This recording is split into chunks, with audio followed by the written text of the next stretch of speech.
What's going on, everybody? Welcome back to the channel. It has been a crazy 2023, blessing upon blessing upon blessing. Now, I often get questions about what my entire collection looks like. You guys see all these boxes back here full of shoes, but it's a lot to process. Now, a couple of months ago, I went ahead and gave you guys a full in-depth review of every single shoe in my collection up to that point. Now, needless to say, my collection has grown a lot since then. And when I say a lot, I mean like more than typical people buy on a year-to-year basis. But what I'm gonna do is go ahead and give you guys all the shoes I picked up this particular year. And in that way, you can take this video plus that video that I have linked somewhere down below and put them together, and that will give you the entirety of my Air Jordan collection. All right, so there's that. Let's get into it. In order to save you guys some time so we're not here till infinity, I'm gonna group them by silhouette. All right, I think that's the easiest thing to do. I give a little brief synopsis about what I like about each one of them, and that's gonna be it. As you can see, we have the Air Jordan 1. Of course, they pump out Air Jordan 1s like crazy. The homie Mr. Unloved Ones, I think he said that between highs, mids, lows, special kind of Jordans, they released somewhere between 230 or 250 Air Jordan 1s this year alone. So it's no surprise I have quite a few in my collection. Really quickly, the Air Jordan 1 Next Chapter, beautiful shoe, Spider-Man inspired from the Across the Spider-Verse or Beyond the Spider-Verse. I think it's Beyond the Spider-Verse movie. I love the storytelling in this shoe. Chicago 1 color blocking, can't beat it. The Air Jordan 1 Lucky Green. I actually don't have a lot of green in my collection. I do have the other women's Lucky Green, which is a really nice shoe. And when you combine Lucky Green with black toe, I think you have a hit. Air Jordan 1 High OG 85 in the black and white colorway. It's an OG, it's a staple. Black and white, this shoe is really nice. Again, I love the material on it. It's that kind of stiffer leather, true to the OG specs, and you can't go wrong with the black and white shoe for everyday use if you so choose. So definitely had to have this one. Air Jordan 1 Low Travis Scott Olive. Self-explanatory. I actually love this olive colorway. Beautiful shoe, beautiful in hand, beautiful to wear. Travis Scott Olive. Travis Scott Olive. Low-key, one of the most disrespected shoes this year, the Air Jordan 1 Royal Reimagined. Now, I'm not going to get into how people was clowning on the shoe because it didn't do well. I mean, doing well is not indicative of the actual shoe itself. Beautiful material. The royal blue pops on the shoe. I love it. I'm glad it's available to the masses in high quantity. Very nice shoe. OG colorway. I mean, this thing should have done numbers, but again, not important. You buy it because you like it, and I like this one. Air Jordan 1 Palomino. Again, a beautiful dark mocha colorway, synonymous with the Travis Scott and the Air Jordan 1 Mocha High that came out like a year or two ago. This one falls right in line. Patterned after the Palomino horse with that gold mane on it. Very nice colorway. A lot of people's Jordan 1 of the year and sneaker contention for top 10 for a lot of people. I don't know if it's gonna be mine yet, but you know, still a very nice shoe. Air Jordan 1 Wash Pink. I actually like this shoe a whole lot. Pink, I'm not afraid to wear it. This is a nice shade of pink. I like the white and sail hints on it, kind of accentuate the pink a lot. This wash suede or wash leather material, pretty cool. I like it a lot. Again, this pink just kind of pops on foot, so very nice shoe. The Air Jordan 1 Becky's Beauty Supply in Union Woven. Now, I can tell you this shoe will squarely sit somewhere in my top 10 for the end of the year. Golden yellow lace in it really makes everything pop. I like the woven touch. I like the fact that it's outside of the box with its execution. And even though a lot of people wanted to kind of mimic the old Union, the old, two-tone Union colorway, this is definitely something different. And man, this is a nice shoe. Top 10 for me. Top 10 for me for the year. Last Air Jordan 1, the UNC toe.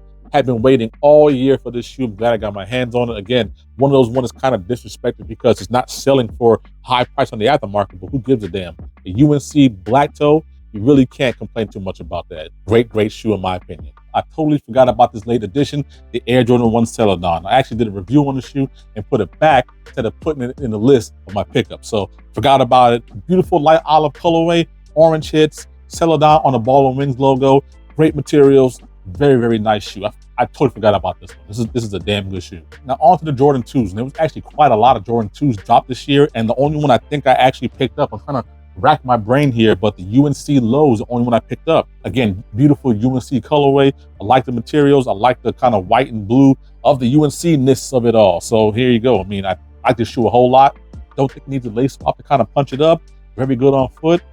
Great summertime shoe. UNC low too. Okay, so not many threes that I picked up this year also. If I had to go back and do it again, I might try to buy the Fear threes on sale, which they're currently on right now, so I might circle back for that one. And of course, I would love to have copped the Medellin Sunset J Balvin threes. But right now, I think I have two of the best threes to release this year. No cap about that. The Air Jordan 3 Wizards PE. This is a phenomenal shoe, guys. Great material, great colorway. This is a PE. Jordan wore this on his foot in 2002, 2003 during his Wizard years. I know you guys who love Jordan want to forget that he played for the Wizards, but he did, and he did it in this shoe. Great colorway, great contrast to Wizards Air Jordan PE. Very, very nice. And for a lot of people, this is the top 2 of the year. Now, for me, it'll definitely make the top 10. I'm not gonna tell you where it's at right now. You gotta catch that video. But you had the Air Jordan 3 Reimagined. I kind of went in on a Nike Attack Cactus Jack version because it was a lazy attempt at a cash grab, in my opinion. I don't feel a particular way about this, but by it being reimagined, the only thing they really did was age up the midsole and the heel tab, and that's it. But for me, I got the OG shape just about correct. I always needed a white cement in my collection because I am an OG collector, no OG left behind. And this one fits the bill very, very much for me. For that reason, it's not going to be a top 2 shoe for me, all right? We'll put it there. But it's still a great shoe. I'm definitely thankful to have this. And I think it re-released a couple times. So Nike Air in the back, pretty nice shoe, man. Air Jordan 3 Reimagined. Again, almost forgot. This shoe did not drop this year, but I picked it up this year, paid a pretty penny for it. So I'm going to talk about it. The Air Jordan 3 Alma Maniere. One of my favorite shoes, and especially because I have most of the Alma Maniere collection, I could not let this one escape my grasp because there's no telling how much more expensive it's going to get in the future. But great materials, great muted colorways, great story behind it. One of the best of 2022, was it? 2022? Either way, I did pick the shoe up this year. Thankful to have it. Appreciate my wife. Love you, baby. Moving on, I picked up a few Air Jordan 4s this year. I actually have one more on the way that I got from another place, which I'll talk about a little bit later on. It's the Oil Green 4s. But other than that, I got these 4s to talk about them very, very briefly. Air Jordan 4 Thunder. Is this the Thunder? It's the Thunder. Air Jordan 4 Thunder. This was a must cop for me, especially because I had the Air Jordan 4 Lightning. I feel like you can't have one without the other. And of course, it's black and yellow colorway, especially if you're like a Pittsburgh Steelers fan or some other black and yellow team, it's a must. But as a collector, as a person who does like Jordan 4s, I absolutely had to have this in my collection, and I'm thankful to have gotten it. So here you go, the Air Jordan 4 Thunder. Let's get right to it. This is a lot of people's #1 sneaker of the year, the Air Jordan 4 Pine Green SB. Not my #1. Not my #1. Guys, it's a very nice shoe. Color blocking, the material on it, very nice. I do like the gum sole on the bottom. I do appreciate the included air units in the sole for more comfortability. I do like the rear heel tab. It's not gonna cut up my Achilles. But other than that, it's a white and green Air Jordan 4. Not a lot of story behind it. Accessibility was absolutely terrible. So other than the ability to skate in it and the exclusivity, what are people really going crazy about this shoe for? Okay, so the next one, this shoe feels like it dropped last year to me, but it didn't. This is the Air Jordan 4 Crab. Now, the Crab series, I actually have been a really big fan of. They've been going strong, mixed materials, different things. They think outside of the box. This patch here, this kind of translucent heel tab, little stuff like that really makes the shoe nice in my opinion. Of course, it's not the best Jordan 4 I picked up all year, but it's a great colorway, really wearable, and this is Air Jordan 4, right? Who doesn't love an Air Jordan 4? And then the last Air Jordan 4 is a compatriot to this particular one. Again, a crab colorway, this time in an olive color. And again, if you guys have been watching my reviews, olive has a control over me right now. I really love olive colorways. In this particular case, I added this orange lace, kind of mimicking the Undefeated 4. I already know. But the black and green on its own, very nice. Again, just a beautiful shoe. Patch here, just different things outside of the box as far as the Crab series is concerned. And this has been the Air Jordan 4 Olive Crab. Next up, a decent amount of Air Jordan 5s this year. We have 2 in the Alma Maniere colorway, so I'm gonna kind of group these together. The Alma Maniere, the Dusk and Dawn colorways. Now, these are some of the best shoes of the year. One of these is definitely gonna make my top 10 list, and I'm gonna be honest with you, it's gonna rank pretty high. So again, stay tuned for that list. Dusk and Dawn colorways, Alma Maniere co-branding everywhere. Beautiful touches. I mean, they took the netting and put A's in it. There's A's on the sock liner, Nike Air on the back. It's very nice shoe, all right? The kind of release and rollout sucked, okay? It took a lot of people a month, maybe a month and a half sometimes to get their pairs. Pairs were canceled. A lot going on with the Alma Maniere brand as a whole, but it does not take away from the shoe, the storytelling, the materials. And again, one of these shoes fits a huge need for me, which is why it makes my top 10 list and very, very high up. So stay tuned for that. Next one, you have a collegiate pack, the UNC colorway. Again, this is not as nice as the UNC PE, but it's a pretty close approximation, at least from a layman's standpoint. I put a white lace in here to give it a pop of color. I really do like it. And at the end of the day, I have to have everything UNC that I possibly can. So this fit the bill. Air Jordan 5, still one of my top models. Again, I'm not particularly a fan of the collegiate pack stamp here, Still very nice, don't mind it. And of course, you know, little tidbits like this one says heart on the inside here. I think the other one says soul. Still pretty cool to me. I love it, I love it, I love it. Air Jordan 5 UNC. And rounding out the Air Jordan 5 is the Craft, this Craft colorway. I can't quite remember what the colorway is, but you had this orange on the back of it, safety orange, I think, on the back of it. Of course, it's, again, light color, very easy to wear and rock. Switched out for a cream colored lace, and the rest is history. Gray hits with the cement splatter on the shark's teeth. It's a pretty cool touch. Of course, Craft, different mixed materials is what it is about this shoe. I do like it a lot for those of you who sleep on the Air Jordan 5, as well as the Craft series. Surprisingly, no 6s or 7s this year, so let's go ahead and move on. A year of the great 8s. I'm telling you right now, these are two of the best shoe releases of this year. Now, one of these definitely makes my top 10 of the year, and the other one is an OG classic. Air Jordan 8 Soulfly. Thank you, Danny. Thank you, Carlos, for sending me this shoe. Beautiful colorway, beautiful story, beautiful materials. Everything about this shoe is fantastic, all right? If you were not blessed to pick this shoe up, I urge you to get it. I am a big fan of this shoe, very wearable. It gets dirty fast, okay? So you guys be aware of that. Maybe get yourself some kind of spray protectant. But other than that, a gorgeous shoe, great history. Love it, I love it, I love it. And now the Air Jordan 8 Playoff. Now this was a shoe that when I got it, it went to toe immediately. Hopefully you guys can see I put this thing on foot and I got a good couple of wears out of it. I had to have this shoe, this black colorway. And even though the shoe is probably bulkier than what you really think, it actually goes really well with a pair of black joggers and a black outfit. Man, this is really, really nice. Definitely a throwback to the early 90s with all this kind of 90s pop culture influences, but still a fantastic, fantastic shoe. The Air Jordan 8 Playoffs. I didn't grab any Jordan 9s this year, and I can't even think of any that dropped. And of course, Jordan Brand likes to pretend like the Jordan 10 doesn't even exist. So there's that.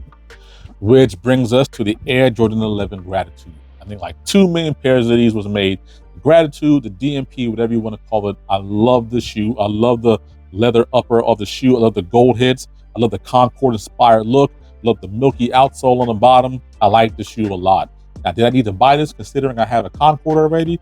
No, probably not. And I do have the DMP 6. So even though this is not the true successor to the DMP 11, it's close enough for me to want to have this in my collection.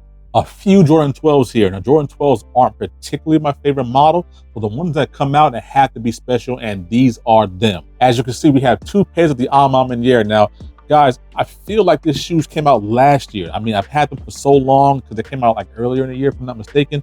But either way, the Alma Maniere Jordan 12s, the white and the black, I think these are both women's releases. So, I mean, it's been that long since I did a review on them. It's been a long ass time. Either way, beautiful materials, beautiful colorway, especially this white one. I think one of these was an Alma Maniere exclusive, probably the white one. And these guys, no, listen, I don't care about the resale or availability like that, but they floated around for a long, long time. And which kind of sucks because what people have a problem with is the ashy suede. But for me, I actually like the ashy suede. I think it's a great contrast to the nappy suede in this burgundy crushed burgundy colorway. I like it a lot. It gives it this really nice feel in my opinion. So for me, again, the Air Jordan 12 Cherry, no OG left behind. At the end of the day too, this red and this white really pop. And actually the back tab, this actually back heel of the shoe is one of my most favorite parts of the shoe. I love the color contrast, how the black, white, red all pop together. Very, very nice. But again, no OG left behind. These was gonna come home one way or the other. Air Jordan 12 Cherry. Only one Air Jordan 13 for me this year, and of course is the Air Jordan 13 Playoff. No OG left behind. I mean, that's all I gotta say about this shoe. I do like the black leather. I like the black sleekness of it. Jordan 13 is one of the sleeker shoes, even though it kind of tall and maybe a little bulky because of the pods on the bottom of it. But the look of the shoe is actually very sleek and svelte, in my opinion. Of course, designed after a panther, the black cat. This shoe does embody that. And I do think Tinker Hatfield did a great job capturing that essence in this particular shoe, especially the black playoff colorway. Now, as a whole, the Jordan 14 is actually one of my favorite colorways. It's funny because a lot of people feel like the Jordan brand line should go from 1 to 13, totally omitting the fact that Jordan wore the 14 in his last shot game against the Utah Jazz. Of course, the last shot 14, one that currently escapes me, but you get the drift. This mid-cut with the smooth side is my favorite Jordan 14 model type. Again, anytime that you have the black toe with any color side here, good chance I'm at least give it a second look. The Toro Bravo or the Gym Red colorway, the white classic colorway, of course, is Laney. I had to have this one. That's it for the mainline Jordan brand products. But of course, we have 3 airships, the one before the one that started it all. And for me, these particular shoes, in addition to the ones I have already, really kickstarted the airship craze. I am so happy to see the resurgence in the airship product line, especially these 3 colorways. Beautiful and fantastic. This tech gray colorway, the materials on it are super nice, super soft, nice hairy suede, gray colorway, easy to rock, easy to wear. This is one of my favorite airships, if I do say so myself. I actually doubled up on this particular pair, the Alma Manier airship.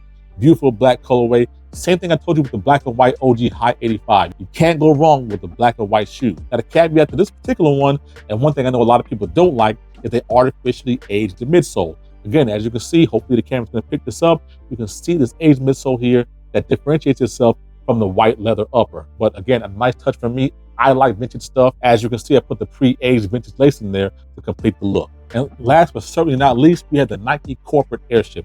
This one, again, I'm gonna make my top 10. I'm gonna put it out there right now. Not only for the story, for the colorway, this was a moment in my life for me, the Geeks of Soul crew. We had the opportunity to see this shoe being handed out in person at the actual corporate store in Cincinnati, Ohio. Matt Thomas Michael, the owner, he invited us up to come. This was a fantastic. I mean, this was like a movie for us, for my crew. So this definitely has a place in my heart. And when you guys see the criteria for my top 10, you understand why this definitely deserves a space there. Oh, and then I guess this guy too. Whatever. Well, guys, that's it. That's my entire 2023 pickup collection. So like I said, you guys take this video, combine it with the video I put out earlier this year, and you guys have Jay Shoe Fanatic's entire collection. My gift to you. We're gearing up for 2024, and it's gonna be a great year. Until the next one though, guys, do me a favor, hit the subscribe button. Tell me which is your favorite pickup of 2023. Do me another favor. Tell me which is your most anticipated pickup for 2024. And until the next one, I have been Jay Shoe Fanatic, and I'm out of here. That's dope. Oh, the original cut. There it absolutely is. I might like it better than the 2020 version. So, right.